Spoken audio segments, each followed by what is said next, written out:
Bismillahirrahmanirrahim. Assalamualaikum warahmatullahi wabarakatuh. Alhamdulillah wa syukurillah. La hawla wa la quwwata illa billah. Asyhadu an la ilaha illallah wahdahu la syarika lah. Wa asyhadu anna Muhammadan abduhu wa rasuluhu la nabiyya ba'dah. Allahumma shalli wa sallim ala sayyidina Muhammad wa ala alihi wa sahbihi ajma'in, amma ba'du. Qala Allahu ta'ala fil Qur'anil Karim, a'udzu billahi minasy syaithanir rajim. Ya ayyuhalladzina amanu taqullaha haqqa tuqatih wa la tamutunna illa wa antum muslimun. Hadirin jamaah rahmatullah. Pertama, kita sampaikan rasa syukur kita kehadirat Allah SWT bahwa di siang jelang sore hari ini kita semua bisa hadir ke Masjid At-Taqwa Jombang dalam rangka kegiatan rutin yang bulan sekali. Mudah-mudahan kehadiran kita ini diridhoi Allah Ta'ala, dan dengan ridhonya itu insya Allah menambah pundi-pundi balik kita semua, sehingga akan menambah bekal kita kelak ketika kita hidup di alam barzakh. Salawat dan salam mudah-mudahan kita telah tercurahkan pada junjungan kita Nabi Muhammad sallallahu alaihi wasallam, sekalian keluarganya, sahabat-sahabatnya, para tabi'in dan tabi'ina, dan semoga termasuk umat muslim khususnya di akhir zaman, dan mudah-mudahan termasuk semuanya ini, amin Allahumma amin. Yang kedua, kami sampaikan terima kasih kepada pengurus Masjid Jombang yang telah berkesempatan dan salah satunya yang bisa melanggar kita. Mudah-mudahan Allah memberikan berkat dan kekuatan dengan amal yang baik. Hadirin, selama kajian mengenai Allah, sebelumnya kami sampaikan beberapa acara yang akan kita lalui di sore hari ini. Pertama adalah pembukaan, yang kedua sambutan. Pertama dari pengurus dan akhir masjid yang akan disampaikan oleh Bapak Mudir SKP, kemudian pengarang dari pengurus Masjid Al-Islam yang disebut yang berempat Bapak Dr. Abdul Rahmat, kemudian yang terakhir kajian ini oleh Ustaz Nasir. Untuk itu marilah teman di siang hari ini kita buka dengan bacaan basmalah. Bismillahirrahmanirrahim. Semoga kajian kita bisa pada hari ini selalu berjalan lancar dan mudah-mudahan Allah memberikan amin rahmani. Bapak yang berhormat, selanjutnya adalah sambutan yang pertama yang akan oleh tamu dari masjid atau Jombang Surakarta yang ditempat oleh beliau Ustaz Munawir SAD. Waktu sebenarnya kami sampaikan.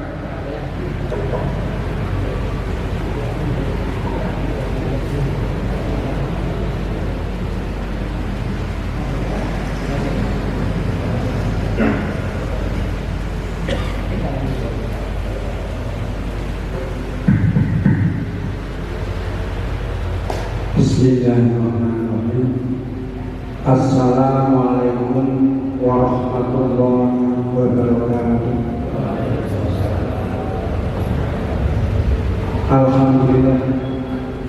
Alhamdulillahirabbil alamin.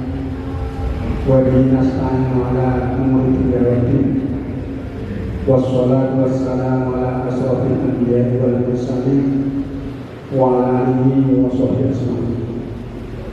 Asyhadu an la ilaha illallah wa asyhadu anna Muhammadan abduhu wa rasuluh. Allahumma shalli ala Muhammad wa ala ali Muhammad kama shallaita ala Ibrahim wa ala ali Ibrahim wa barik ala Muhammad wa ala ali Muhammad kama barakta ala Ibrahim wa ala ali Ibrahim fil alamin innaka Hamidum Majid.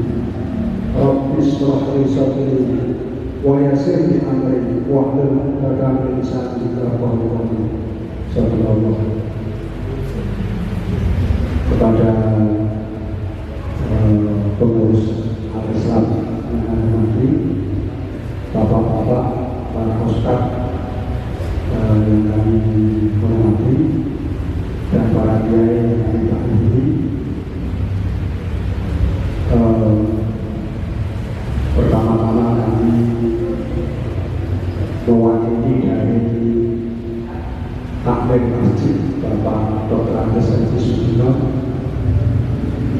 Namun sebelumnya masyarakat itu syukur atas segala nikmat-nikmat Allah yang telah diberikan kepada kita sehingga pada sore hari ini alhamdulillah kita masjid Allah badan yang sehat, umur yang panjang, kita dapat bertemu di masjid At-Taqwa kami. Mudah-mudahan Allah ridho kepada kita semua. Amin. Yang kedua, sholawat dan salam kita aturkan kepada Nabi kita Muhammad SAW dengan lafaz Allahumma sholli ala Muhammad wa ala ali Muhammad. Kami sebagai wakil dari takmir masjid yang pertama mengucapkan selamat datang kepada bapak-bapak. Semoga di masjid ini kita dapat pengalaman atau dapat ilmu yang bermanfaat dan Allah itu. Yang kedua kalinya saya mengucapkan terima kasih kepada bapak-bapak yang telah silaturahmi di masjid ini biar tambah bersedia. Di masjid ini saya mengucapkan terima kasih atas kegiatan setiap bulan ya, setiap bulan alhamdulillah. Oh, akar ketiga ya. Ketika kita ada kegiatan menador berarti menambah wawasan kita dan agama, mudah-mudahan ilmunya bermanfaat kita dan kita berwawasan kita nanti dapat yang baru kita laksanakan dengan bersama. Saya mengucapkan terima kasih dan alhamdulillah di masjid At-Taqwa ini kegiatan full setiap malam, apalagi malam minggu pagi banyak sama di sini karena ada snacknya ya, orang-orang kampung ada yang luar biasa. Jadi mulai dari Senin sampai hari Sabtu kegiatan ini alhamdulillah sudah full Pak. Untuk Senin malam Selasa itu ada jam 4 gratis yang sore dan sampai tanggal dan saya mengucapkan terima kasih karena bisa silaturahmi menambah prosedurnya. Yang kedua, mohon maaf Pak apabila di sana sini masih ada kekurangan. Nanti kalau bapak-bapak yang berkenan bisa dimatikan baik-baik. Karena kurang adiknya istiqomah. Aslinya dari sana di atas itu sudah blok. Mohon maaf. Mungkin dari kedua teman saya mohon maaf yang sejatinya monggo kita mendorong yang bermanfaat kita mencari ilmu sama-sama. Kalau kita mencari ilmu insyaAllah nanti kita Allah malaikat akan turun akan mencatat kita menjadi amal soleh dan insyaAllah doa-doa kita diijabah oleh Allah SWT. Mungkin ini yang kita sampaikan. Apabila ada kata-kata saya yang kurang berkenan kami mohon maaf yang sebesarnya. Bila itu hidayah wassalamualaikum warahmatullahi wabarakatuh.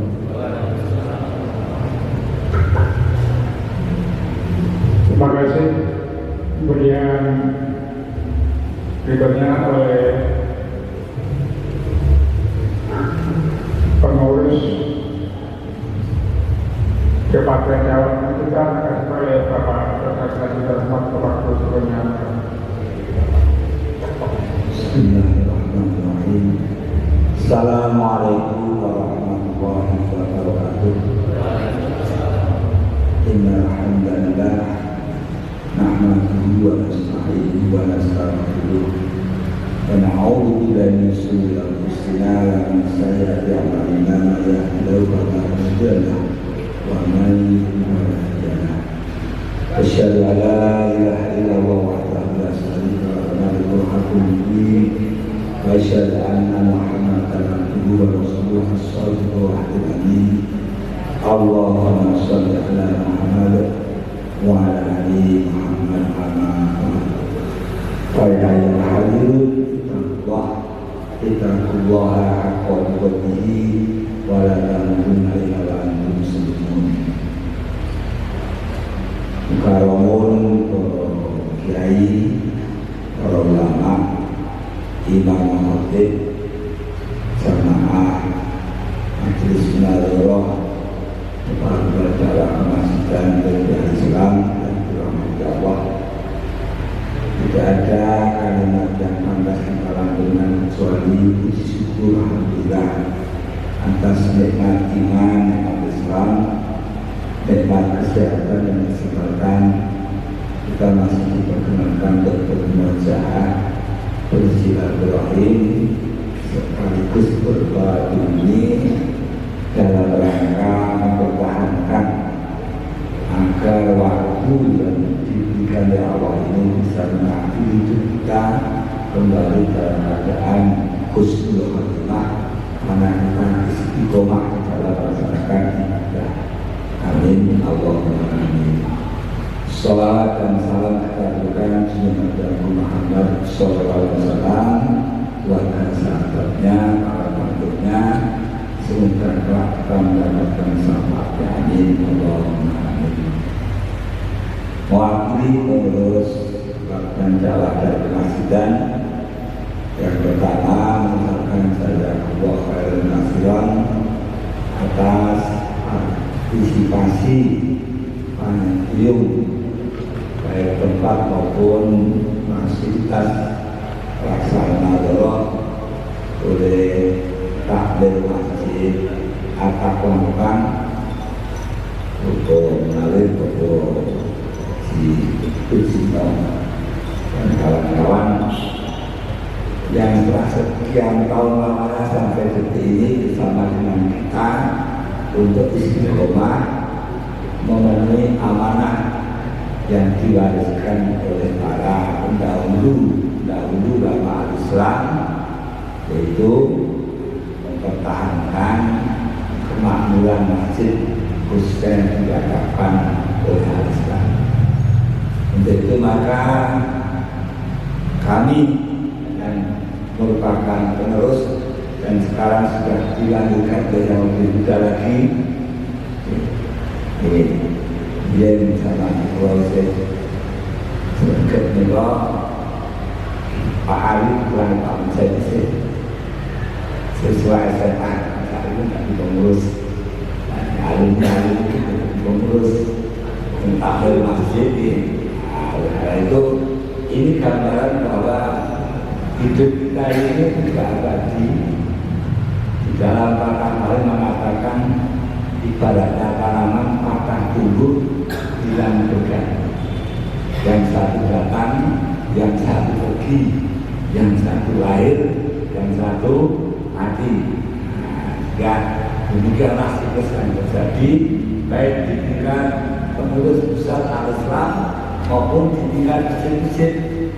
Karena juga tidak sedikit yang dulu pada waktu awal kami melaksanakan kegiatan nadharah Rasi Sugeng, saat itu kakainan sabun ini sabun akan terbatas sekali pada bapak muda, para remaja yang sekarang itu telah menunjukkan estafeta di dalam mempertahankan Al-Islam. Itu kan sekali lagi ucapkan jazakallahu khairan. Mudah-mudahan semangat ini istiqomah sehingga sampai akhir hayatnya sekali kita Al-Islam, selamanya kita Al-Islam. Menyertai Royal Islam Madinah kalau ibarat. Nah, karena kita sudah punya ibaratnya naik perahunya itu sama Islam yang kita pertahankan supaya akhir harinya rakyat Madinah tidak lagi muslim. Selanjutnya juga menyatakan bahwa munadharah ini seperti yang kami sebutkan tadi sebagai bentuk ikatan jamaah Jadi tanda tangan hubungan Gunbaos kalau pengurus sebagai tanda ikatan kehadirannya dalam ikatan jamaah. Maka jikalau dalam satu masjid ini selalu bisa ada wakilnya, diwakilkan supaya silaturahim kita ini bisa berjalan dengan tertib dan tanda adanya ikatan jamaah yang semakin kuat. Dan yang ketiga, munadharah ini di samping silaturahim tadi disebutkan mempererat persaudaraan kita, kemudian menguatkan ukhuwah di antara kita. Berikutnya adalah menguatkan ukhuwah ta'awun kita, kerjasama, khususnya masjid-masjid yang berdekatan ataupun mungkin jauh bisa kerjasama, tentunya bermacam-macam. Bisa mungkin minta sebagai hotel Idul Adha, Idul Fitri, bermacam-macam untuk kita bisa tahu. Karena wadah kita ini juga insya Allah memiliki banyak kader-kader alim, kader-kader ulama yang apabila jam terbang itu diperkuat referensinya, insya Allah bisa melanjutkan seperti para ulama-ulama yang terdahulu. Jadi kuncinya ngaji, kemudian taklim dan diperbanyak frekuensi itu bulan ini. Maka kajian akidah al-Islam al-Muslim dan sebagainya disediakan, tidak hanya berhenti pada waktu ngaji sebagai pribadi-pribadi, tapi diupayakan mencoba misalnya dalam munadharah ini yang datang 3 orang atau 4 orang, ngelmune podo, kumune podo, tapi podo. Seandainya bukan di masjidnya itu murojaah, diulang lagi bagaimana? Nah, misalnya seperti itu. Lebih dari itu yang tidak hadir di dalam munadharah, nah ini kita ikut memakmurkan sehingga kitab Al-Bidan, kitab Al-Imamah, kitab Al-Juz dan sebagainya ini bisa menjadi konsumsi yang bisa dimanfaatkan oleh jamaah masjid.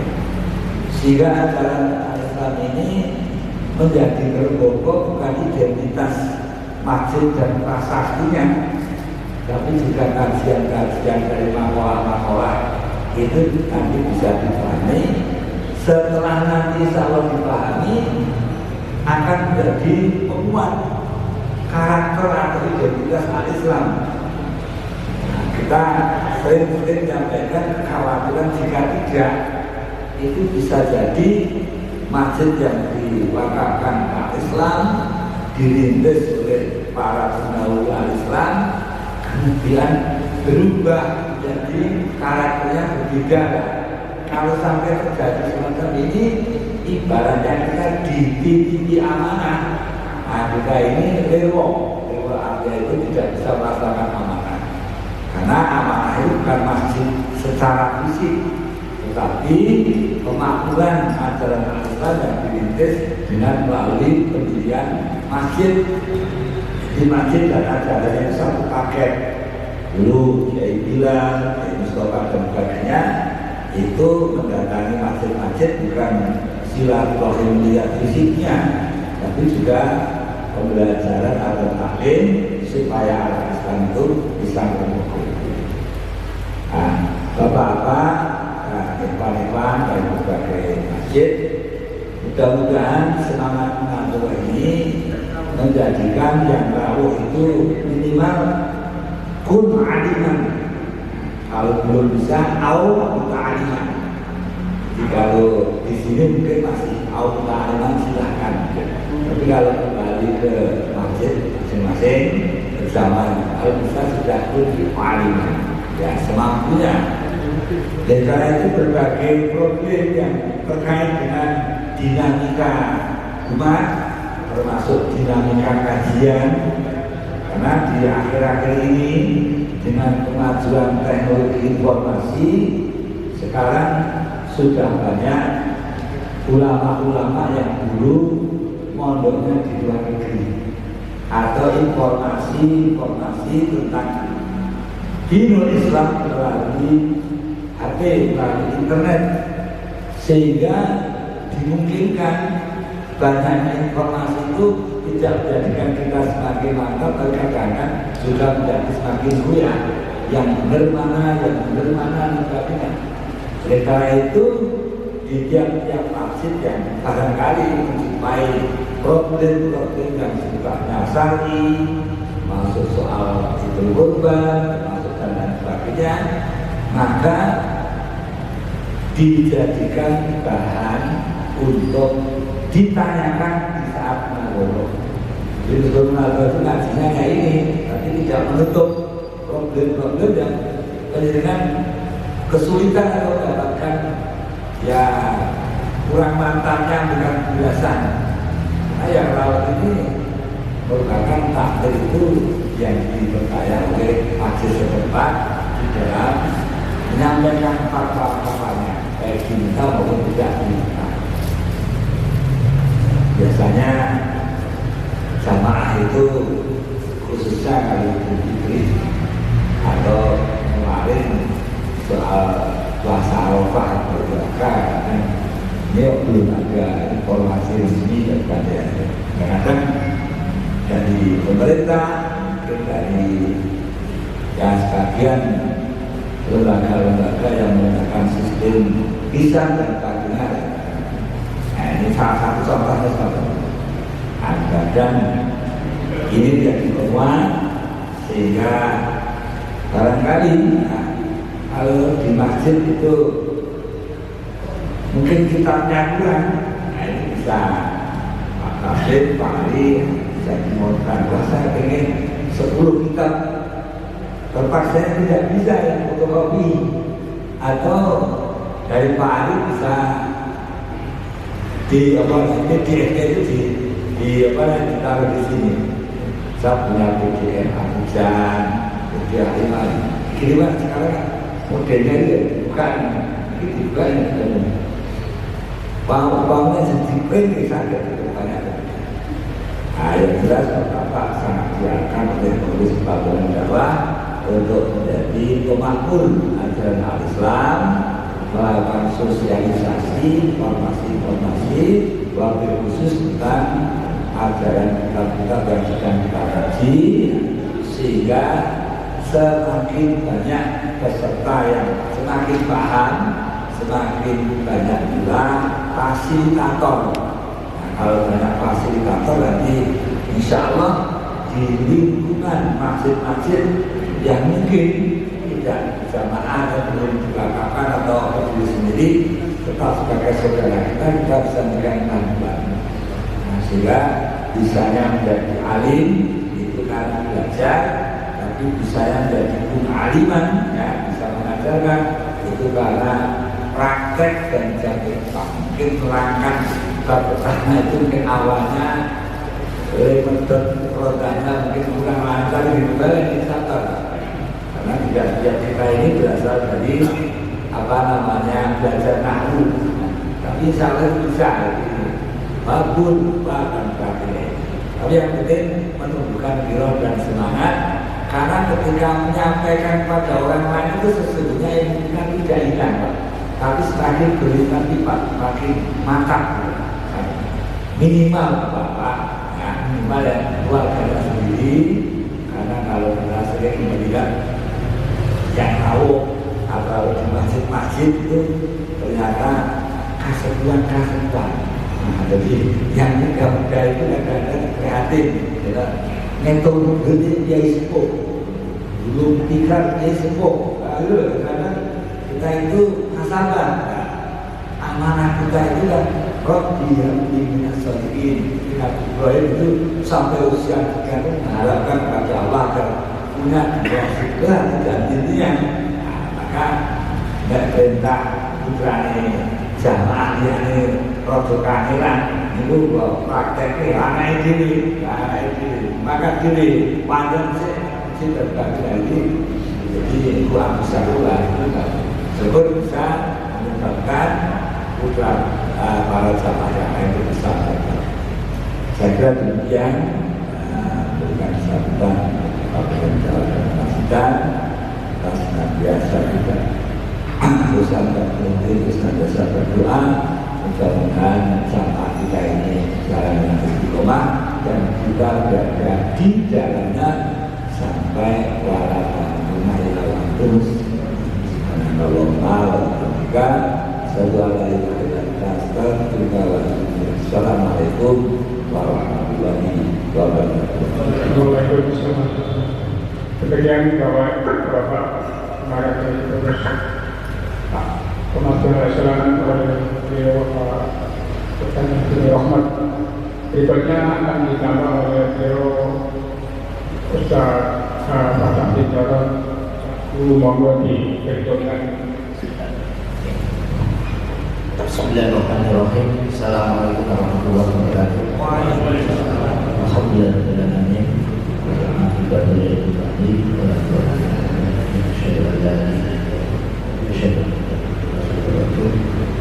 Bapak sekalian, alhamdulillah setelah ini kita bisa melaksanakan muhadharah yang kesekian kalinya kami aturkan jasa muhadharah pada takmir masjid bahwa betah telah menerima kami kegiatan sekali ini.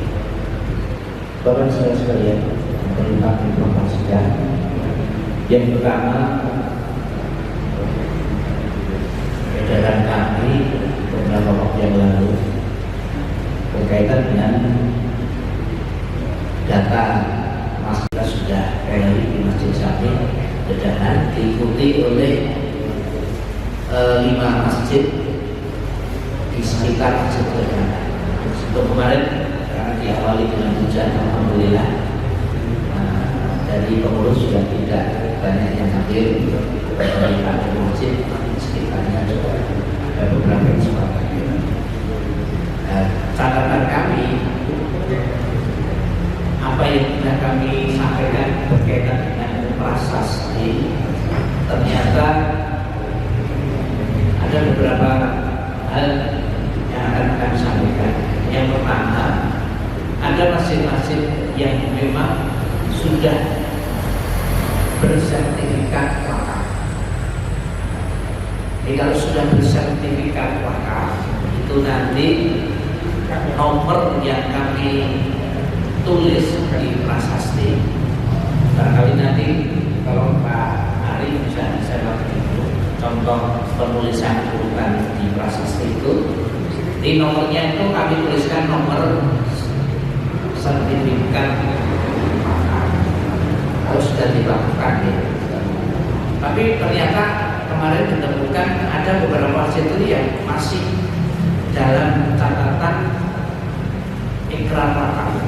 Jadi ikrar wakaf itu ikrar yang diucapkan oleh ahli waris yang memiliki tanah tempat masjid itu berdiri di hadapan kepala KUA kecamatan, dan itu nanti dicatat di KUA kecamatan nomor ikrar wakaf tahun berapa.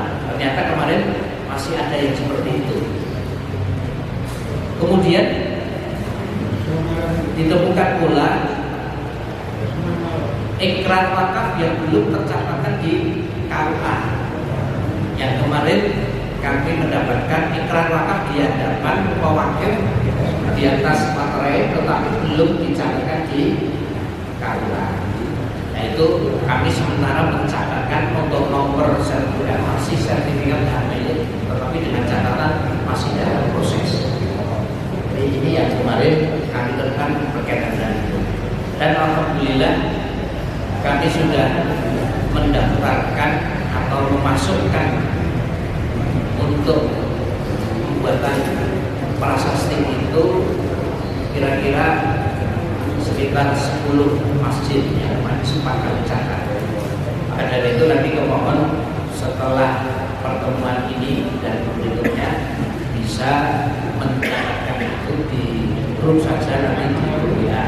Nanti biar dicontohkan oleh Mas Ali itu. Nah, masing-masing penjenengan yang dirokakan ke Al-Islam itu datanya yang terus terang belum semuanya sertifikat itu disimpan di Yayasan Perguruan Al-Islam. Jadi sementara masih penjenengan simpan sendiri, baik itu yang sudah dirokakan dalam arti masih sertifikat hak milik tapi diikrarkan di hadapan di depan ahli warisnya, atau yang sudah diikrar wakafkan di depan kepala KUA. Kalau di depan kepala KUA mesti nanti ada nomornya. Tapi yang penting nanti monggo dengan sampaikan informasi itu lebih awal. Jadi kita tidak menunggu sampai proses pewakafan itu, karena untuk proses pewakafan cukup lama. Tapi yang penting ada identitas prasasti itu, tulisannya nanti sudah kita buat ukurannya 60 kali 40, dan ini kami sudah menyiapkan 20 batu granit yang sudah kami potong dengan ukuran 60 kali 40, tetapi yang kemarin baru kami masukkan ke tukang grafir itu baru 10 batu granitnya warnanya hitam seperti ini, yang ukurannya 60 kali 60 kami potong menjadi 40 kali 60. Jadi beberapa masjid kami kemarin sudah melaporkan di grup, nanti kalau Pak Ali bisa share lagi. Beliau mencatatkan 20 masjid, ternyata kami mencari 20 itu ya susah lah, sulit. Ada yang sudah melaporkan pada kami, misalkan Masjid Taqwa Depok itu salah relatif saya sampaikan pada kami, meskipun ikrar wakafnya baru di hadapan ahli waris. Tapi karena kami juga yang penting segera untuk dibuat, sudah ada tulisannya Departemen Dakwah dan Pendidikan, di atasnya pengurus besar Al-Islam, kemudian ada simbol identitas bulan itu, tulisannya orang situ secara itu ditempelkan di situ. Apa perlunya apa? Kalau kita berikan prasasti itu, ketika dipasang di depan itu orang sudah tahu bahwa di masjid ini di bawah diwakafkan di Al-Islam. Artinya itu pengelolaannya adalah dari pengurus besar Al-Islam. Dan ini dampaknya luar biasa. Yang sewu. Ada beberapa masjid yang kami catat, ketika ada orang lain mau menggunakan masjid itu silahkan, tapi ketika masjid itu diberikan identitas dari orang lain tersebut, ini mereka mudah kita ingatkan. Jadi boleh prasasti Imam Wocon itu bukan tengah Al-Islam tonggeng. Artinya masjid itu insya Allah tidak hilang dalam arti nanti ada beberapa yang memang orang tidak pernah mendirikan masjid itu, tidak pernah bangun masjid itu, jadi jamaah aktif di masjid itu tiba-tiba mengambil satu peran, masjid ini sehingga jadwal kosong orang oleh liyane aku tok ada. Dan makanya ini kami berikan prasasti itu sudah menjadi jawaban, dan insya Allah ini sangat efektif, dan ketika orang lain datang pun juga akan tahu ini Al-Islam diwakafkan Al-Islam masjid ini dan sebagainya. Apalagi Masjid Taqwa Tumpang ini kami setidaknya tahu sejarah perjalanannya bagaimana Mbak Bilal yang jalan dulu di masjid ini mampir di desa Saudan Saudan terus Bagdas Ngaler di Gempol, Masjid Al-Mustaqim itu sekitar tahun 58. Jadi sudah cukup lama beliau merintis dakwah. Waktu itulah kami yang generasi berikutnya ini melanjutkan beliau, tapi mungkin dengan cara yang berbeda seperti yang dulu sudah dilakukan oleh itu yang pertama. Kemudian yang kedua, yang mudah-mudahan tidak lama ini asalnya sudah disingkat 3 lagi terus sampai ke bawah karena ini hal yang penting. Yang kedua, kami mohon ini kan 1 Muharram itu kan besok tanggal 27 Juni lah ya, 1 Muharram. Jadi kami akan membuat edaran di WA saja. Itu kaitannya 1, bagi pengurus masjid atau takmir masjid yang sudah membentuk kepengurusan artinya dalam waktu ini sebelum 1 Muharram itu monggo silahkan diajukan SK panggil pada kami akan membuat SK komitmen panggil itu, dan SK itu nanti akan kami tentukan selama 4 tahun. Kemarin ada yang mengajukan cuma 3 tahun, saya ngomong Pak, kalau sekali ini turun tahun untuk orang kecepatan. Jadi nanti panjenengan yang jadi tampil masjid itu akan kami buatkan SK selama 4 tahun. Kalau sudah panjenengan buat keputusan yang baru, silahkan diajukan SK. Kalau belum, nanti setelah 1 Muharram ini sebulan untuk ketakmiran, kemudian di SK-kan dari Departemen Umroh dan Pemasjidan. Saya mungkin nanti barangkali termasuk tampil masjid Pak Mango Jepang ini loh barangkali nanti juga mendapatkan keputusan itu.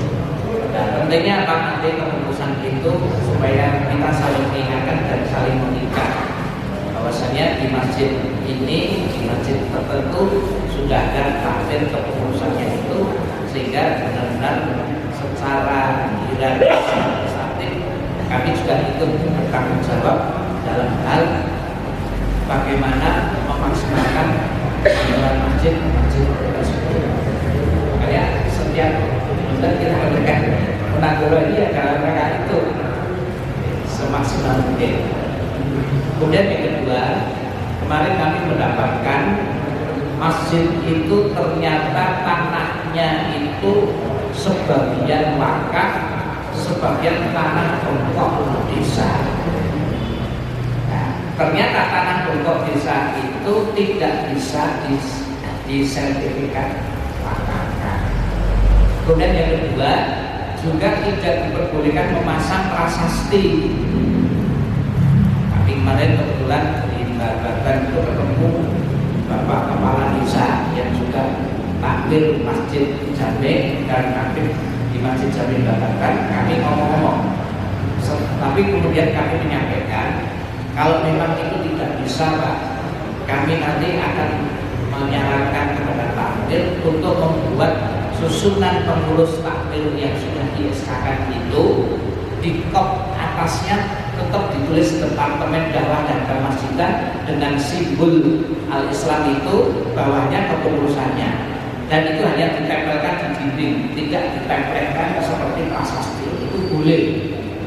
Artinya apa? Identitas masjid itu adalah masjid yang dilakukan ke Al-Islam, meskipun tanahnya tanah pokok bisa sebagian. Pertemuan itu ada ternyata Masjid Barokah Barokah itu kelas juga karena lagi, itu tanahnya khas desa, kemudian sebagian itu juga nempel, ada yang mewakafkan, tapi di Lukas ya, tapi saya dengar ada yang sebagian itu yang mewakafkan. Nah, itu kita tidak bisa masang prasasti, cuma bisanya menuliskan apa susunan pengurus takbir itu, tapi di atasnya tetap diberikan kop Departemen Dakwah Pengurus Besar Al-Islam, Departemen Dakwah dan Kemasjidan dengan simbol itu, kemudian di bawahnya susunan takbir itu.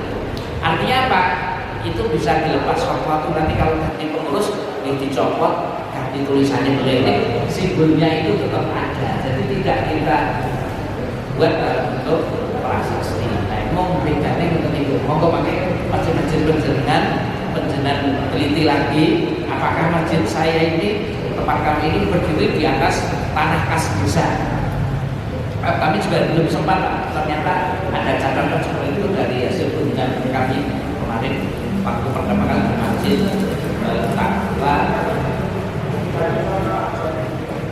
Masjid Jami Dedangan, Masjid Jami Dedangan. Ya barangkali itu dulu Pak, nanti tidak saya panjang lebarkan karena beliau sudah siap bersama.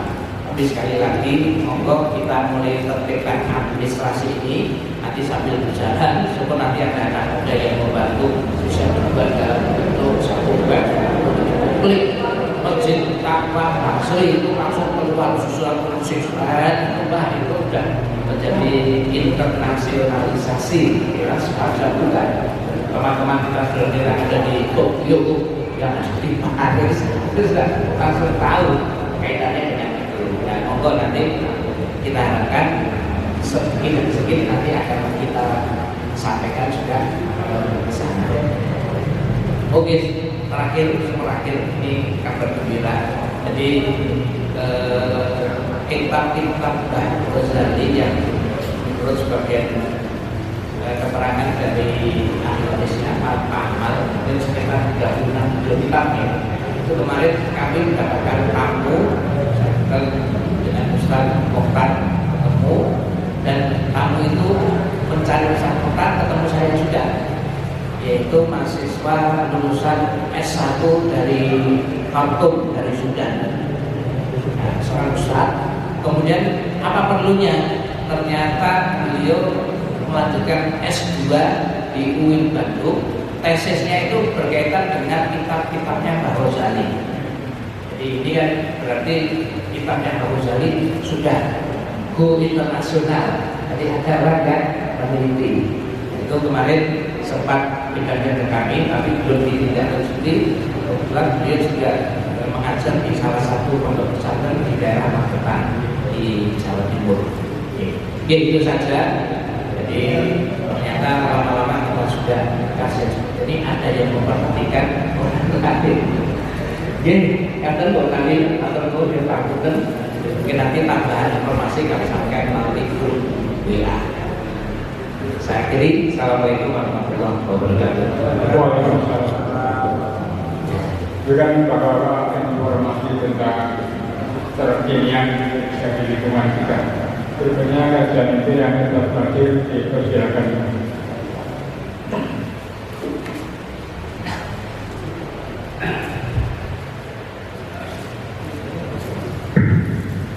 Assalamualaikum warahmatullahi wabarakatuh. Alhamdulillahirabbil alamin. Assalatu wassalamu ala asrofil anbiya'i wal mursalin wa ala alihi wa ashabihi ajma'in. Amma ba'du, fa ya ibadallah, ittaqullaha haqqa tuqatih wa la tamutunna illa wa antum muslimun. Alhamdulillah, Bapak yang dirahmati Allah, marilah kita bersyukur kepada Allah Subhanahu wa taala bahwa siang hari ini kita masih diizinkan oleh Allah untuk bisa menghadiri majelis taklim, sekaligus juga bersilaturahmi yang kita, dan mudah-mudahan kita bisa istiqomah dalam kebaikan ini, dan semoga dengan istiqomah kita ini semoga Allah mengajari kita memasukkan ke dalam jannah-Nya. Mari kita lanjutkan. Kemarin sampai halaman 21 nomor 21. Oh, ini hadis 21.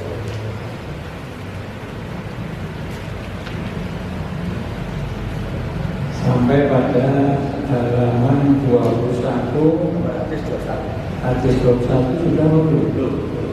Belum. Hadis terakhir dari bab 5 berarti. Hadis 21 An-Umar bin Khattab dari Umar radhiyallahu anhu yaqulu berkata, qala bersabda Rasulullah sallallahu alaihi wasallam,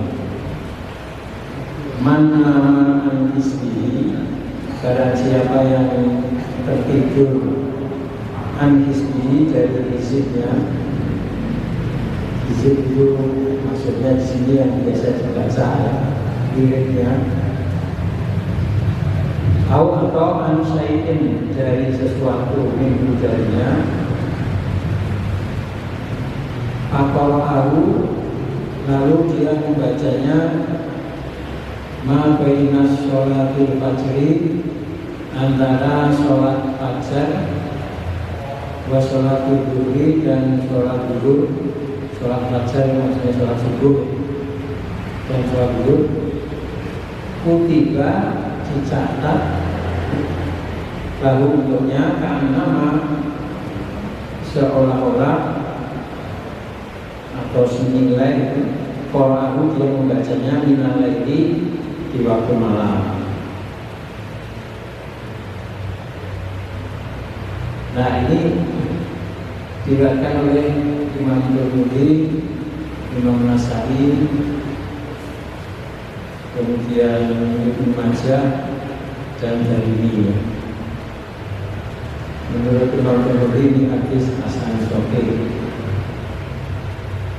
di mana ini tentang kebiasaan seorang mukmin kalau dia biasa membaca dari hizibnya. Hizib itu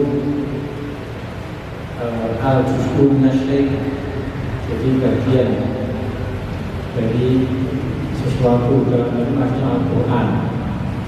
Kalau dia biasa membaca Al-Quran atau mungkin dia biasa membaca doa tertentu, yang itu menjadi kebiasaan aktivitas dia di malam hari, misalnya sholat tahajud, kemudian membaca sesuatu dari Al-Quran atau tahajudnya sendiri misalnya. Nah, suatu saat dia tertidur, tertidur tidak sempat, entah karena kecapean atau karena sesuatu yang lain, maka dia berusaha menggantinya di waktu siang, yaitu setelah sholat subuh sampai sholat zuhur. Waktu itu ya antara rentang waktu itu dalam niatan untuk mengganti yang tadi malam nggak bisa ya. Merasa eman-eman, saya tadi malam tidak sempat, terus ya ganti. Maka di sini putih balahu dicatat baginya karena memang waktunya lain, seperti membaca di waktu malam. Ini juga secara tidak langsung sebenarnya pahala di malam hari ini karena pahala yang luar biasa. Sifat orang yang iman malam digunakan untuk banyak zikir,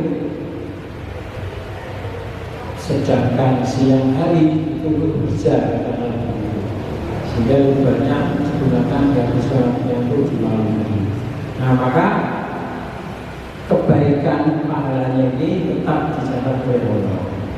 Kalau kita kaitkan dengan hadis yang lain juga begitu. Seseorang yang sudah terbiasa rutin menjalani kebaikan, kemudian suatu saat ada udzur, entah mungkin karena safar, entah mungkin karena ada tidak di rumah keperluan tertentu yang biasanya di rumah menjalankan kebaikan-kebaikan itu, maka tetap dicatat baginya kebaikan itu. Misalnya juga, biasa rutin kalau sholat jamaah, setelah itu sholat sunnah rawatib, terus safar misalnya bepergian karena safar mengambil rukhsah untuk di jamaah kosong misalnya.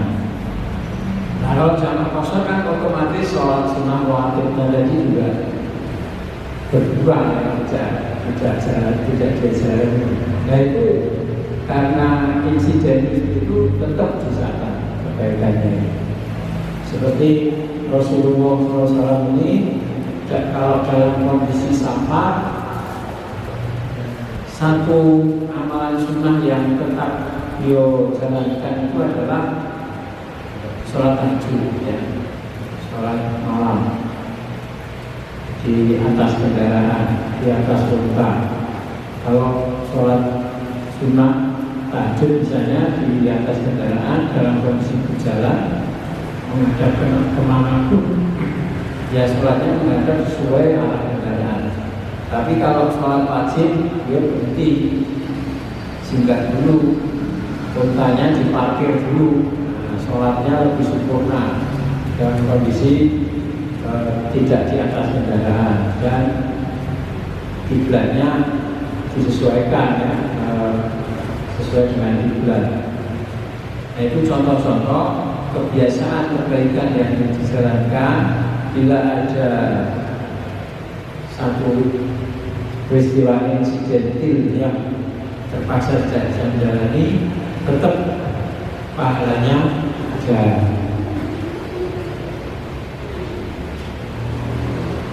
Baik, ini dari kasus 21 barangkali ada yang mau ditanyakan.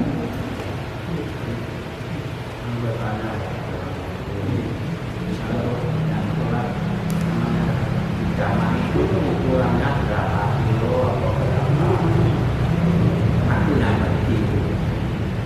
Ini ada pertanyaan baru mungkin sesuai dengan hadisnya, tapi nggak apa-apa ya, karena saya tadi sempat menyebut jamaah. Ini yang ditanyakan jamaah tadi, sholat jamaah, sholat di waktu safar tadi. Ya. Jadi pertanyaannya, kalau safar itu ukuran yang bisa dijamaah kosong itu berapa kilometer? Memang tidak ada hadis yang jelas tentang berapa kilometernya, sehingga ulama fikih berbeda pendapat. Yang paling terkenal itu seperti mazhab Imam Syafi'i, yang menyatakan bahwa jarak safar yang bisa orang berjamaah kosong itu sudah 85 km. Tapi yang lainnya juga berbeda, seperti Imam gurunya Ibnu itu yang biasa diambil ya tanya. Kalau baiknya menjelaskannya itu sesuai dengan kebiasaan. Uruf itu kebiasaan dia keluar yang dia merasa membutuhkan bekal, nah itu dia bisa sama kosong. Uruf itu didasarkan pada bahwa jalan safar itu adalah jalan di mana seseorang membutuhkan bekal perjalanan. Kalau zaman dulu tidak ada warung ya, sehingga perlu nanti makan siang dan sebagainya. Bekal itu, nah di situ baru disebut sebagai safar, sehingga boleh jadi tidak sampai 85 km. Kemudian ada pendapat juga yang paling pendek itu adalah sekitar 10 km. Ada jarak di mana Nabi sudah menjamak sholatnya waktu keluar dari Madinah, keluar dari kota Madinah, yang kira-kira jaraknya itu 3 mil ya. 1 mil itu padahal sekitar 1,6. Nah, kalau 3 mil berarti 3 kali 1,6.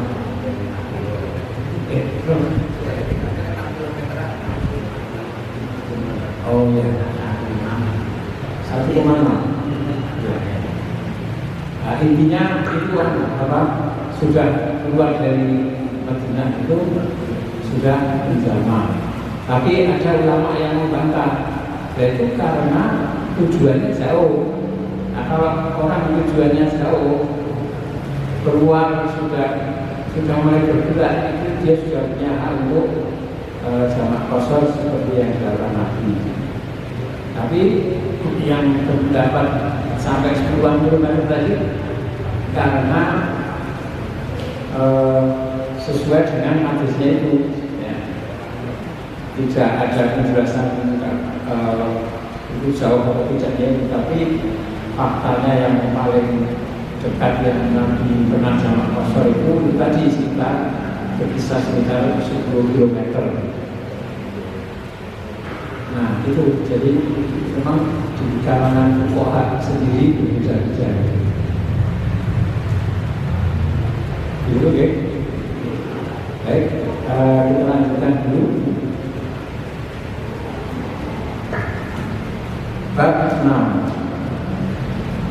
Al-basmalatu wassalamu inda dukhulil bait. Basmalah, bacaan bismillah, dan bacaan salam inda pada waktu dukhulil bait, masuk ke rumah. Kalau Allah Azza wa Jalla berkalam Allah yang Maha Esa, yang Maha Tinggi, apabila kalian masuk memasuki buyutan rumah, fasalimu maka salamlah ala anfusikum atas diri kalian. Tahiyatan sebagai ucapan penghormatan, min indillah dari Allah, ya, dari Allah, maksudnya sebagai sebuah ketetapan ucapan itu dari Allah. Mubarakatan yang dibarakahi, peribatan yang baik. Jadi ucapan salam sebagai ucapan resmi yang diakui, yang diajarkan oleh Allah, dan ucapan itu mengandung barokah dan kebaikan. Adzalika innallaha yubayyinu, Allah menjelaskan lakum untuk kalian al-ayati, ayat-ayat la'allakum ta'qilun, agar kalian berpikir. Nah, dari ayat ini maka dituntunkan kita sudah dengan perintah Allah ini atau ajaran dalam Al-Quran ini masuk ke rumah itu dengan mengucapkan salam. Baik itu ada orangnya maupun tidak ada. Bahkan di ayat selanjutnya menunjukkan rumah kosong pun kita diminta untuk membaca salam. Di ayat selanjutnya Bapak Ta'ala dan Allah Ta'ala laisa alaikum junahun, tidak ada dosa atas kalian antadkhulu buyutan, bahwasanya kalian memasuki rumah-rumah ghairu maskunatin, yang tidak dihuni pihak padanya. Mata'un sebagai kebutuhan, sebagai perbekalan aku untuk kalian. Wallahu, dan Allah itu yang aku mengetahui makhlukuna, apa yang kalian tampakkan, wa ma tahkumu, dan apa yang kalian sembunyikan.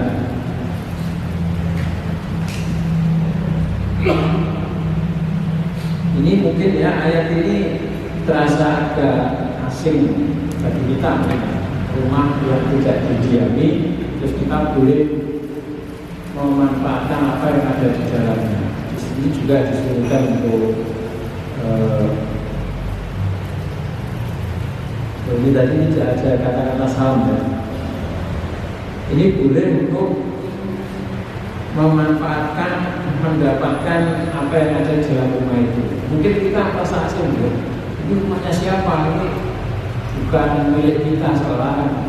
Nah, kita harus tahu latar belakangnya di zaman dulu ya, dimana dulu itu kan bangsa Arab, bangsa yang mendiami Jazirah Arab, baik itu Quraisy dan yang lain-lain, itu kan asalnya itu semacam bangsa nomaden itu kan ya, banyak berpindah, di mana pindahnya itu biasanya menyesuaikan musim, karena memelihara kambing, maka unta, wah yang di sana masih banyak rumput dan sebagainya, pindah sana, bawa ternaknya pindah sana.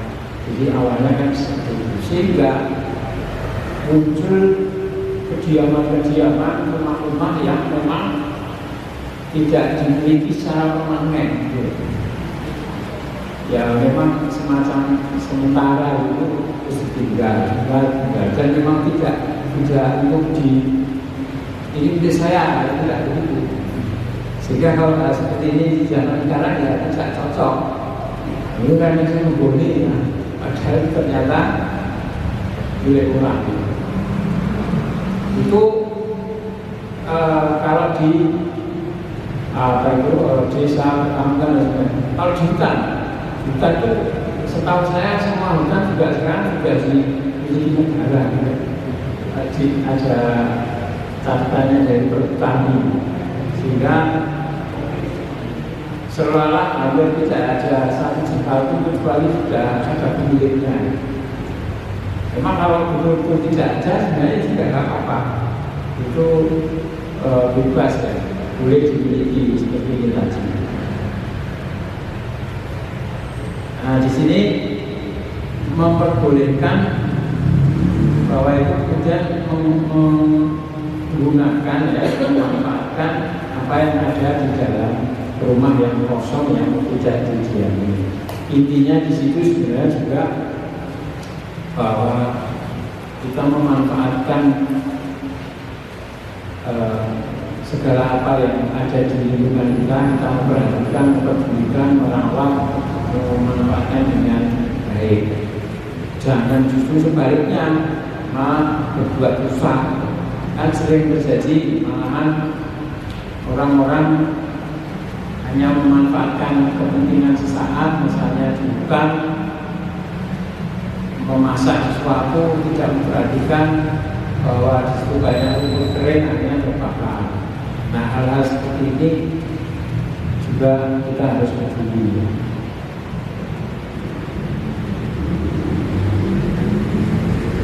Kemudian tadi yang di ayat sebelumnya tadi bahwa masuk rumah itu dibiasakan untuk membaca salam. Nah, ini adalah satu kebiasaan, satu karakter.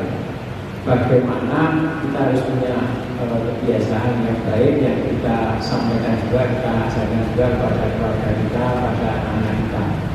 Nah, ini kita biasakan terutama untuk anak-anak itu sebisa mungkin, sedini mungkin, bahkan ketika masih balita. Jadi ketika balita itu kan umur anak itu memiliki satu sifat di mana suka meniru, suka mencontoh, semangat untuk meniru.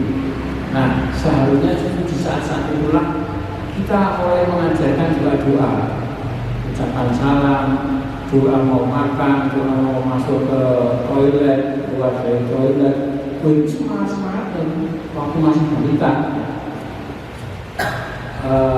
Kalau saya sendiri kebetulan kan mengajar di tingkat SMP atau sanawiyah dan aliyah.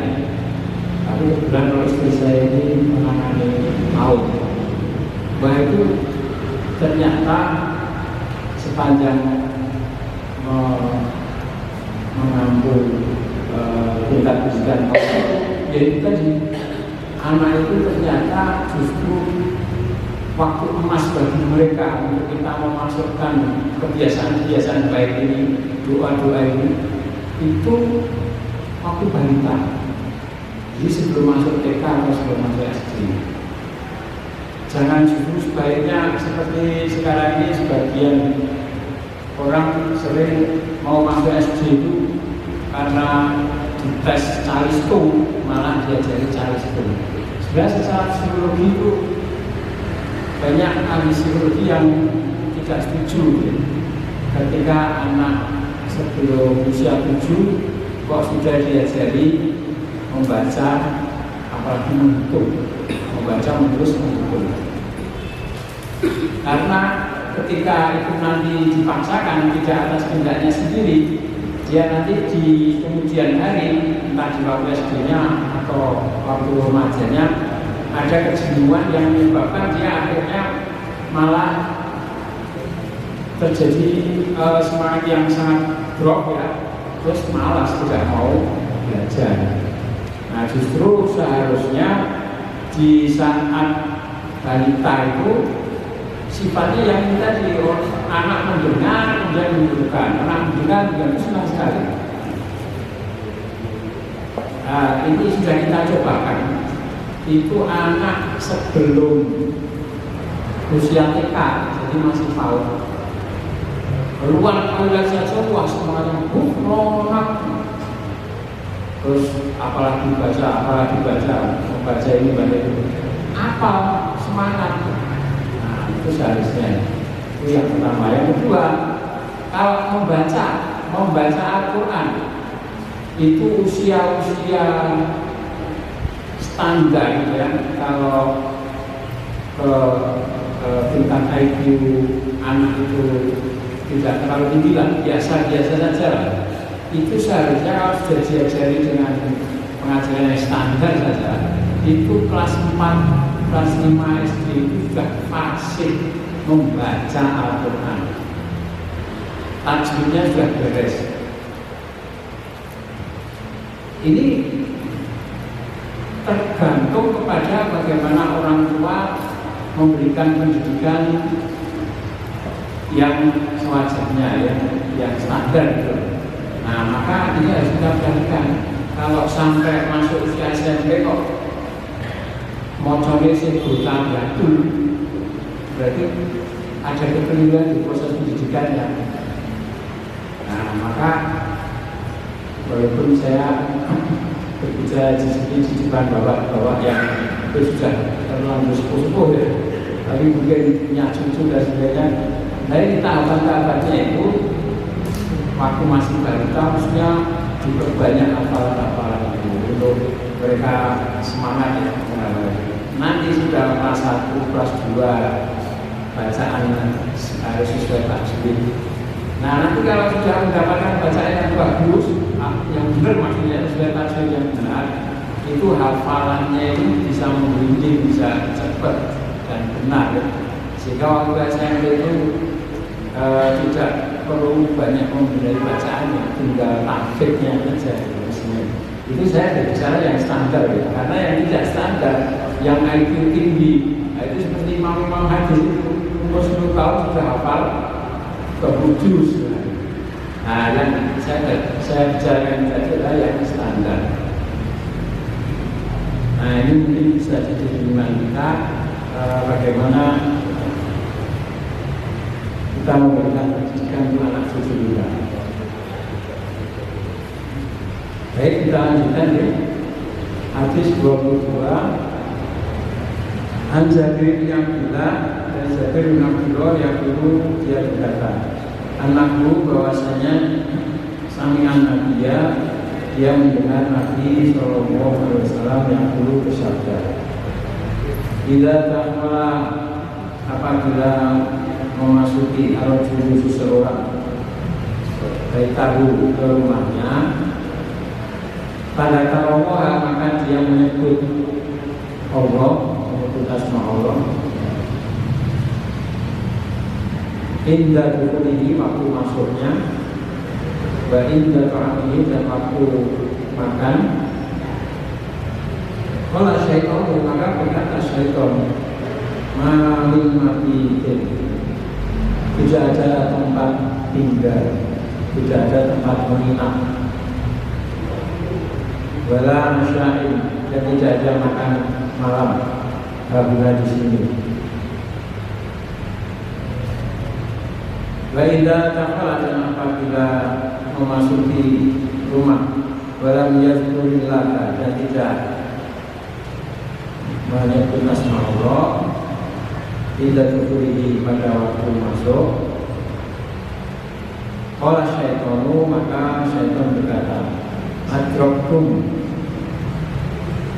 kalian mendapatkan al-mabit, tempat menginap, berasya dan makan. Nah, jadi hadis ini yang diriwayatkan oleh Imam Ahmad ini, bahwa Rasulullah SAW memerintahkan kita untuk agar masuk rumah, kemudian memasuki rumah kita ya, itu dengan menyebut asma Allah. Nah, kalau dikaitkan dengan judul bab itu dengan basmalah tadi ya, membaca bismillah atau salam. Maka bisa assalamualaikum warahmatullahi wabarakatuh, atau bisa bismillahirrahmanirrahim. Nah, maka tidak ada kesempatan bagi syaitan untuk bisa bermalam di situ atau ikut makan di situ. Dan bagaimana cara bermalam dan makannya? Wallahu a'lam bishawab. Ini kita kutip. Nah, jadi kalau kita mendapatkan pelajaran dari Rasulullah SAW itu, ya kita percaya aja, karena memang masalah-masalah berita yang bisa kita percaya justru yang berasal dari Allah dan Rasulnya. Kalau kita percaya masalah-masalah dari selain Rasulullah SAW, niscaya itu tercampur 99 kebohongan. Biasanya itu disampaikan dukun-dukun, orang pintar dan sebagainya. Nah, yang di situ justru dibelokkan untuk kebiasaan kemusyrikan, untuk agar selalu taat pada syaitan. Kemudian hadis 23, An Anas bin Malik, dari Anas bin Malik radhiyallahu anhu, berkata Anas, berkata li padaku Rasulullah sallallahu alaihi wasallam, ya bunayya, wahai anakku, bila dakhalta, apabila kau memasuki ala ahlika, kepada keluargamu, fasallim, maka salamlah. Yakunu, maka menjadi barokah alaika untukmu, wa ala, dan atas ahli baitika, keluarga rumahmu. Jadi sekali lagi tadi ya, bacaan salam kalau kita biasakan sejak kecil, nah itu sudah tidak canggung. Tapi kalau sudah masuk SD nggak biasa salam itu, nanti diberikan salam kadang-kadang agak sulit. Maka anak-anak kita ini semenjak balita sudah dibiasakan seperti itu, agar tidak canggung, sudah terbiasa. Sekalian kemudian hadis 34 tentang salam ini, An Abdullah bin Amr radhiyallahu anhu, anna rajulan, bahwasanya ada seseorang yang sa'al Nabi, bertanya kepada Nabi sallallahu alaihi wasallam, ayyul islami khairun, manakah Islam khairun, yang lebih baik?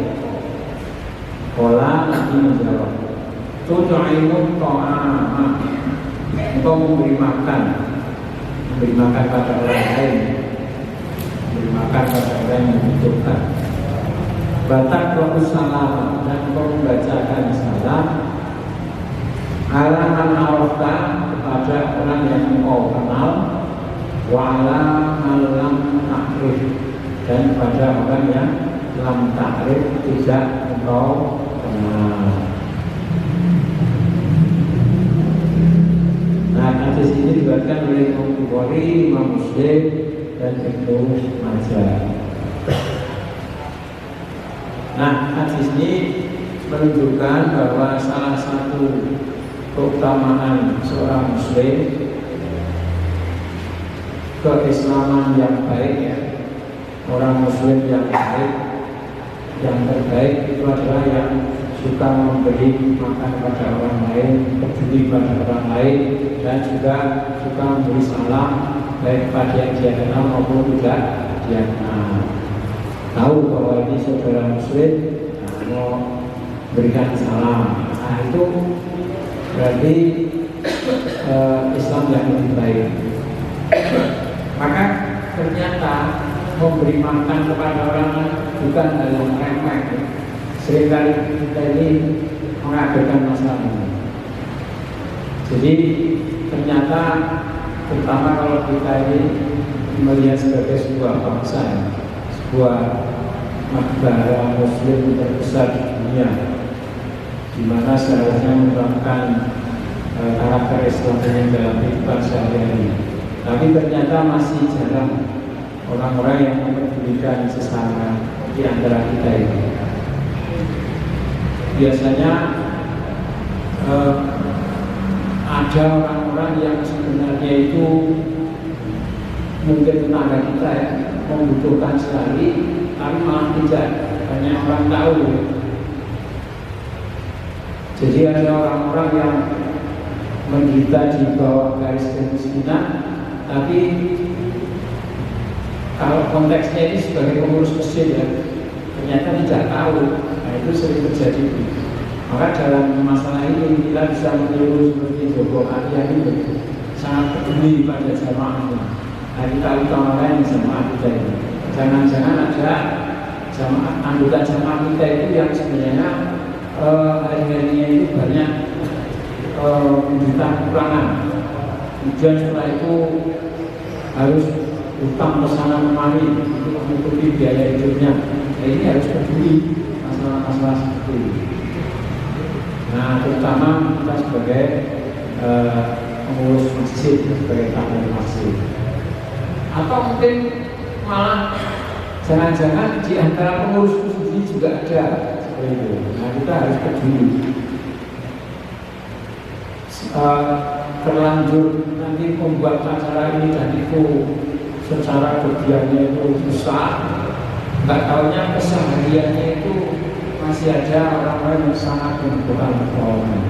Nah, itu harus kita pikirkan. Di dalam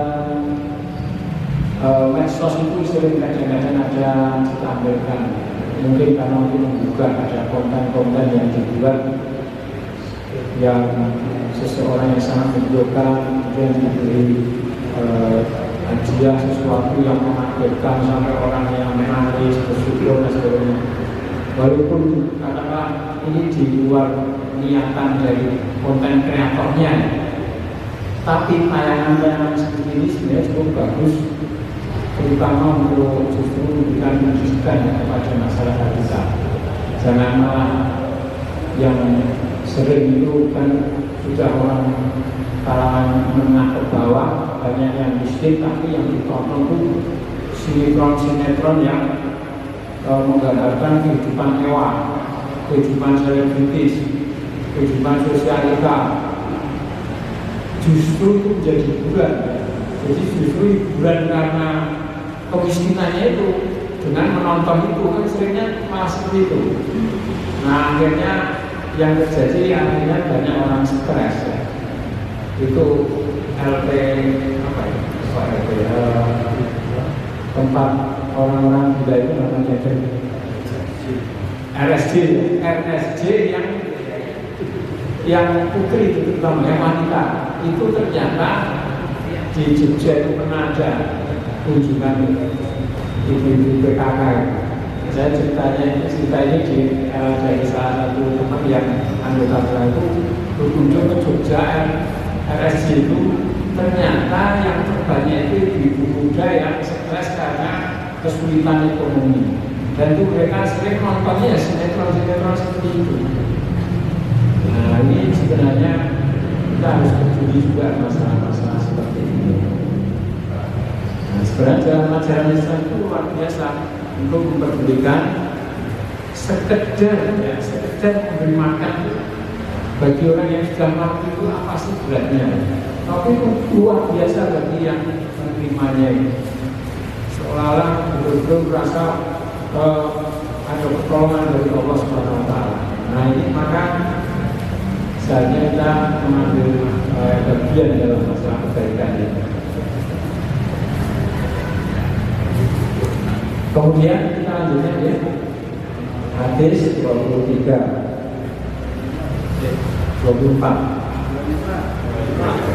Oh, 25. Nah, Nabi berkata dari Abu Hurairah radhiyallahu anhu, dari Nabi sallallahu alaihi wasallam, qala bersabda, la diroro, tidak ada diror ini dalam syarah itu sering disebut nukson itu maksudnya pengurangan. Tidak ada pengurangan di sholatnya dalam sholat, wala taslimin dan dalam salam. Hadis ini diriwayatkan oleh Imam Abu Dawud dan Imam Ahmad. Yang dimaksud tidak boleh ada kekurangan dalam sholat itu apabila seseorang ragu-ragu. Saya tadi sudah 4 rakaat atau baru 3 rakaat ya. Nah, itu ada ragu-ragu. Itu maka seseorang harus seharusnya memilih yang lebih mantap. Kalau betul-betul ragu-ragu, mestinya ditambahi. Jadi harus diyakinkan bahwa masih kurang ini berarti. Nah, untuk jaga ini kurang tadi. Nah, maka dia lakukan dengan keyakinan di rakaat keempat, walaupun ternyata sebenarnya rakaat kelima mungkin begitu. Nah, di situ yang dimaksud dengan istidhar, tidak boleh ada pengurangan. Jadi ketika seseorang ragu-ragu ada kekurangan situ. Nah, ini yang dijelaskan oleh para hadis. Nah, kemudian begitu juga apalagi yang kurang sesuai tuntunan, yang mungkin ada bacaannya yang kurang atau gerakannya yang kurang. Ketika saya melihat misalnya Sami Allahu liman hamidah, itu kan sebenarnya mengangkat tangan terus tangannya misalnya lurus gitu ya. Itu kadang aja ini itu tidak mau mengangkat tangan sampai dari rukuk terus berdiri, yes, tangannya cuma tetap lengser gitu aja. Itu kan seperti dia sepintas oleh orang malas gitu. Nah, padahal kalau sesuai hadisnya itu ya diangkat tangannya, misalnya sendiri. Jadi hal-hal dalam sholat itu harus dilakukan. Termasuk ketika ada sudah masuk sholat, ada sesuatu itu jangan mudah-mudah dibatalkan. Nah, itu berat gitu ya. Kecuali kalau berbuat sesuatu yang sangat darurat. Jadi kalau hanya sekedar kurang mantap terus dibalik deh. Allah Akbar. Wah, kalau musuh dibalik deh. Nah, itu sama saja supaya berbulan. Nah, kalau sudah terlanjur tadi kurang konsentrasi, berarti dicatat bahwa nanti saya harus konsentrasi gitu. Jangan bermudah-mudah ulang terus ulang. Nah, jangan seperti itu. Kemudian dalam salam barat tasbih, dalam salam juga jangan ada biro. Maksudnya di situ kalau ada salam dijawab dengan minimal yang sepadan, syukur-syukur yang lebih. Nah, kalau yang memberi salam sudah lengkap, assalamualaikum warahmatullahi wabarakatuh, berarti dia punya kewajiban menjawabnya juga lengkap. Itu yang disebut lahiroro fi taslimin. Nah, maka masalah-masalah seperti ini memang kita harus perhatikan untuk kesempurnaan ibadah kita ini. Masih satu lagi, sekalian kita selesaikan. An-Jabir bin Abdullah radhiyallahu anhu qala bersabda Rasulullah sallallahu alaihi wasallam, assalamu qabla kalam, salam itu sebelum berbicara. Bagi riwayatnya untuk makan, mengundang makan seorang hatta yusalima, sehingga dia mengucapkan salam. Hadis ini diriwayatkan oleh Imam Tirmidzi, tapi ternyata hadis ini dia sendiri mengatakan hadis ini munkar hadis, jadi lemah. Hadis ini munkar. Kalau munkar itu kan hadis yang perawinya didapati banyak salah, ya, banyak keliru, sehingga dikari. Jadi ini hadis yang dolim, di mana Rasulullah SAW menyampaikan assalamu qabla kalam, salam sebelum berbicara. Ini ada yang menjelaskan gini, kalau ada seseorang mau bertanya, tidaklah salam. Tapi bukan mau bertanya kalau seperti form ini ya, kan biasanya ada yang tanya assalamualaikum, yang sebagainya, bukan sebelum bertanya. Misalnya seseorang kepada orang lain mau menanyakan sesuatu, dia harus salam dulu. Hadis ini maksudnya seperti itu. Kemudian juga jangan mengundang seseorang untuk makan sebelum dia mengucapkan salam. Artinya bahwa dekat dengan seseorang dan memberikan perilaku yang baik, menghormati pada orang lain, itu dilihat dulu orangnya. Nggak pernah salah, nggak usah aja, seolah begitu. tidak perlu dekat dengan dia, kenal baik dengan dia seorang itu. Kalau dia sendiri terbukti yang nggak mau salam, tidak peduli masalah-masalah itu. Hanya saja hadis ini hadis munkar, hadis dohir yang tidak bisa diambil hujah. Nah ini sudah selesai dari bab ini. Barangkali ada yang mau ditanyakan. Oke, silakan. Nanya nih Pak, dalam Islam itu kan kita sholat Pak, dan kita suatu dengan mukot tengah-tengahnya Pak. Saya ini kita kembali ke awalnya apa kurang? Sudah kurang Jadi kita sholat dan sholat, kadang-kadang kita lupa membaca suratnya gitu Pak. suratnya. Dan juga dari suratnya, katanya bukan surat kan? Kemudian kita itu lupa membacanya, kadang kita lupa.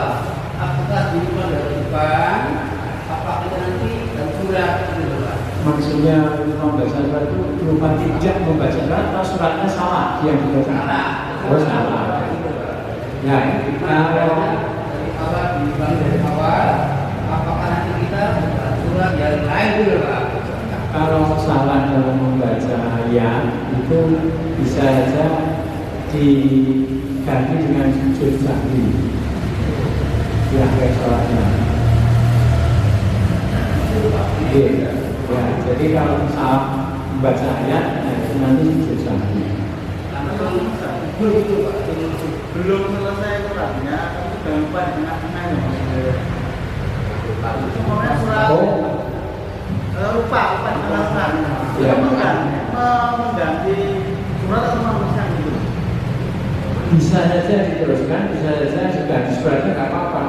Tapi kan tercatat salahnya dulu kan. Nah, yang nanti itu disimpan untuk nanti sujud sahwi. Baik dia ganti surat atau diteruskan. Karena kadang orang itu kalau kebacut salah malah macet kok nggak bisa mikir akan surat. Yang jangan itu. Tapi kadang ada yang bisa diingat-ingat, bisa benar atau tadi ya, salah tapi terus juga. Nah itu nanti sujud sahwi. Masuk takbir gimana? Lupa takbir hukum. Ya sama aja, nggak apa-apa. Jadi nanti sujud sahwi. Kalau tadi tengah-tengah lupa langsung pukul Ustaz. Ya, iya nggak apa-apa. Iya, karena ya memang akhirnya kan sama-sama statusnya itu gagal di surat itu kan.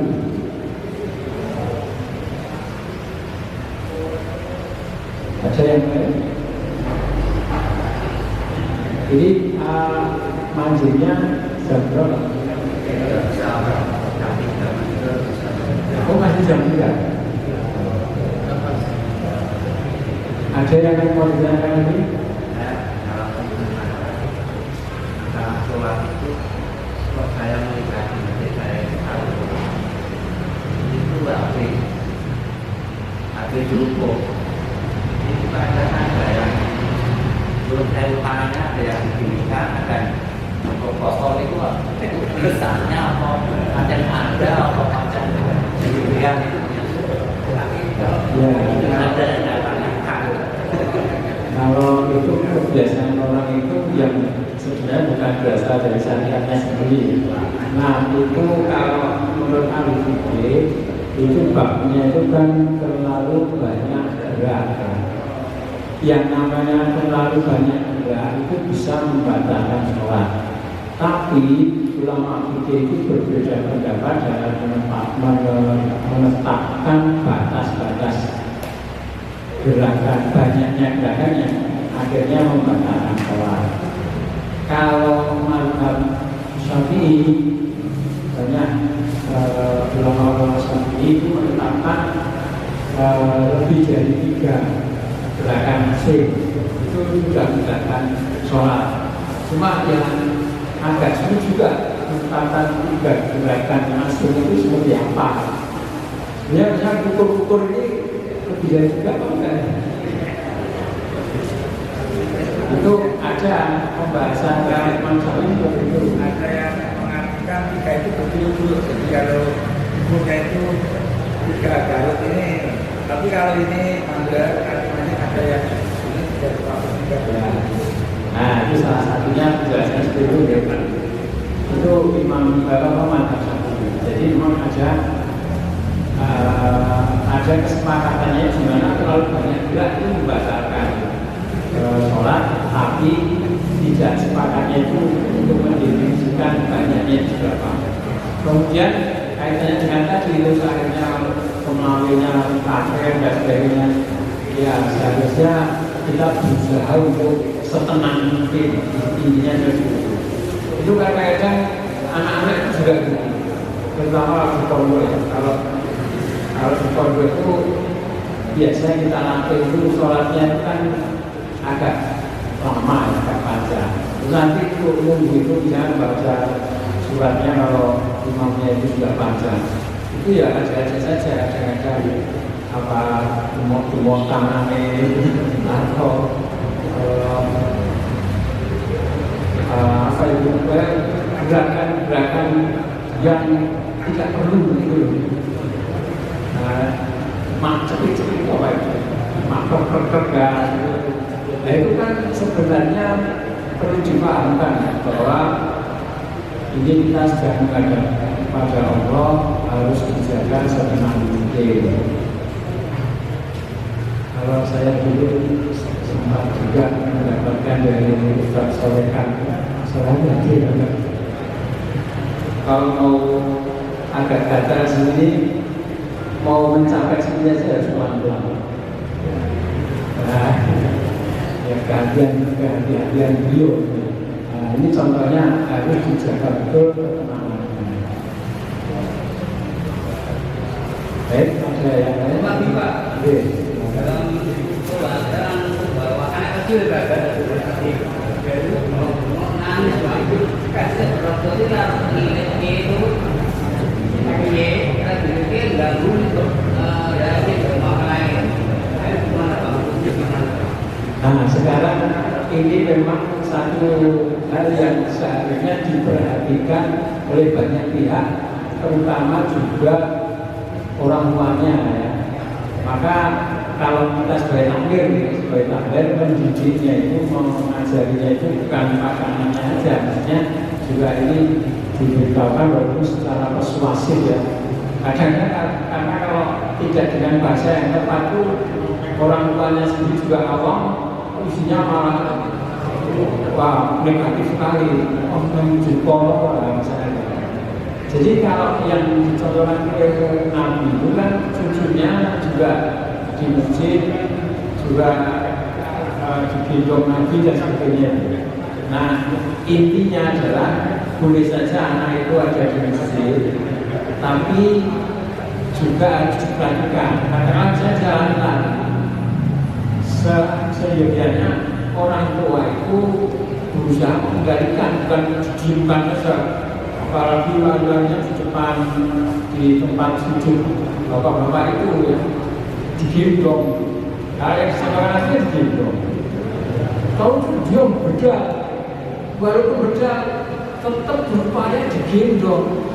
Nanti pulang gendong lagi itu 3-5 kali, nanti anak itu kan juga akhirnya tahu, bukan dibiarkan saja di apa dipegang. Kalau terlalu berat gendong juga bisa dipegang di depannya. Jadi harus ada upaya-upaya orang tua itu tetap mengendalikan itu. Susah Pak, apa ya?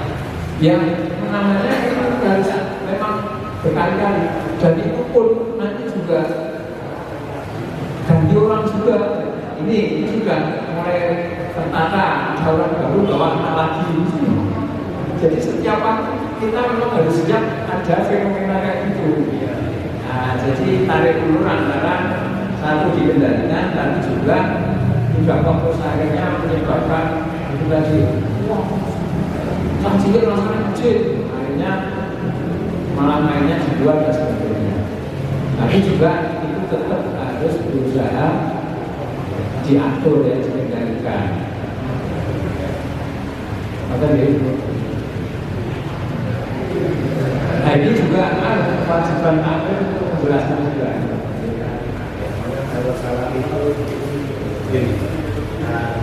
itu membaca surat, kemudian berhenti.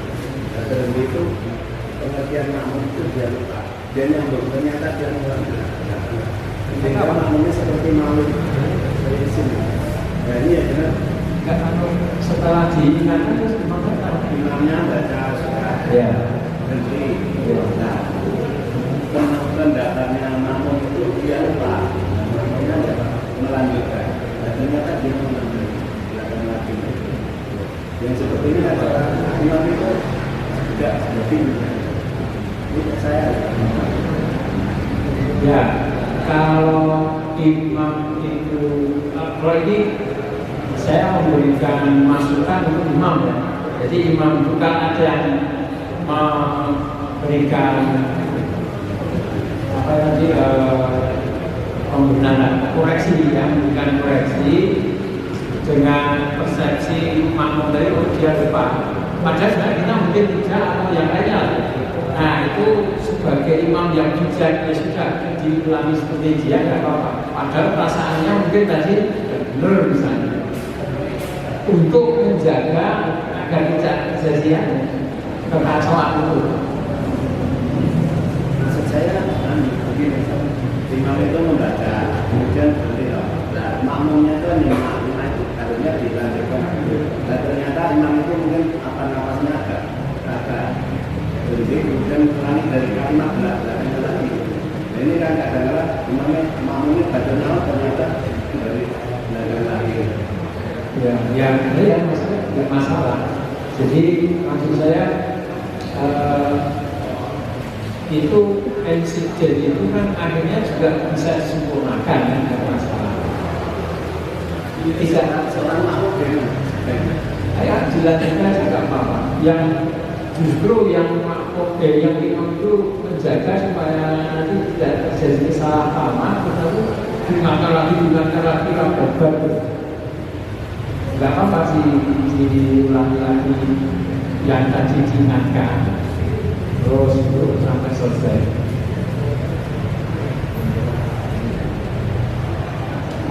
Maksud saya ada justru untuk menghindari nanti saya pantau, saya kamu nggak salah itu kan malah jadi sampai.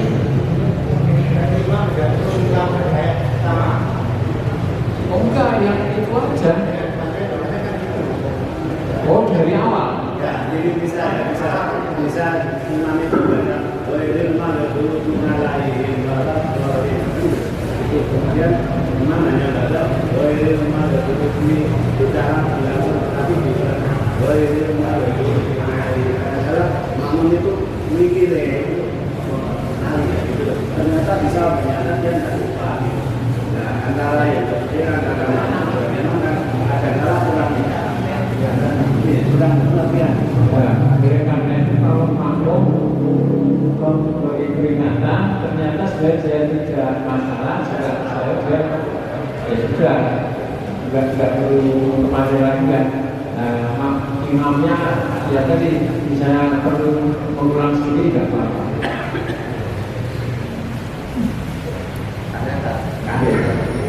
Antara takjil dan jamaahkan misalkan kita kalau misalkan tidak untuk makan sana susah. Nah, misalkan kita kasihkan santunan bulanan tapi tidak ada. Kalau infak masjid itu sebenarnya awalnya ya orang infak di masjid kan itu cuma orang masjid asalnya itu seperti itu. Oleh karena itu sebaiknya ini beberapa alternatif. Yang terbaik itu sebenarnya tidak dihadirkan dari infak masjid tapi kesadaran jamaah yang mampu. Tapi ternyata misalnya orang-orang situ kebanyakan tidak mampu semua dan sangat terpaksa. Nah, tidak apa-apa, terpaksa dari situ nomor betul dilakukan. Tapi istilahnya sebenarnya yang paling baik itu tidak melakukan infak masjid nanti untuk apa lagi karena orang berinfak ke masjid ini saya berinfak ini kan untuk rumah Allah niatannya itu silakan pada Allah untuk kemakmuran masjid ini. Apakah untuk fasilitas masjid dan sebagainya. Jadi kalau yang paling pas itu kalau masih bisa ada orang-orang kaya membantu orang miskin tadi, tidak diambilkan dari situ maksudnya. Nah, tapi kalau ternyata itu tidak ada dan itu memang betul harus dibantu ya. Sebab nanti juga ada dijagani juga. Misalnya kurang, akhirnya malah masih beri, akhirnya jadi mahal juga. Jadi ya harus juga yang paling utama ada itu ya orang-orang kaya di situ.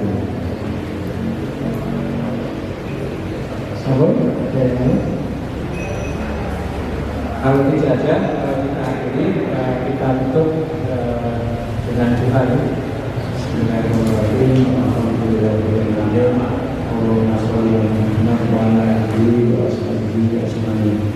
Allahumma inna ala dhikrika wa syukrika wa husni ibadatika. Rabbana hab lana min azwajina wa dhurriyyatina qurrata a'yun waj'alna lil muttaqina imama.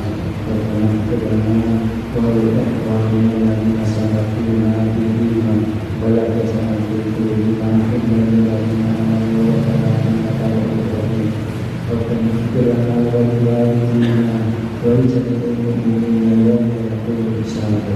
Allahumma inna nas'aluka hubbaka wa hubba man yuhibbuka wa hubba yuballighuna hubbaka. Allahumma ja'al hubbaka ahabba ilaina min nafsina wa ahlina wa min al-ma'ibadika. Allahumma inna na'udzubika min al-hammi wal hazani wa na'udzubika min al-'ajzi wal kasali wa na'udzubika min al-jubni wal bukhli wa na'udzubika min ghalabati ad-dayni wa qahri al-rijal wa na'udzubika min ghadabika al-umur. Allahumma ighfir li shurakaina wal mujahidina fi sabilik wa tabil a'da'aka fi program ini sejenis Ismail Wasatri Sambahu Wakabir Jamahu Wasyukur Alaihi Wa Masjidun Kurma Biasa Rabbana Atina Fi Dunya Hasanah Wa Fil Akhirati Hasanah Wa Qina Adzabannar. Wa sallallahu alaihi wa ala Muhammad. Alhamdulillah. Assalamualaikum warahmatullahi wabarakatuh. Dengan bapak-bapak kajian kita di sore ini, dan kita semua bisa mengambil tempatnya dan kita melakukan pada ibadah sehari. Baik dihormati, sebelum kita tutup kita ingatkan bahwa pada tiga depan di Masjid Tanjung Manon, Solo bagian selatan, Insya Allah tanggal 20. Mari kita tutup dengan doa bermajelis. Subhanallahumma rabbana bihamdika asyhadu an la ilaha illa anta astaghfiruka wa atubu ilaik. Assalamualaikum warahmatullahi wabarakatuh.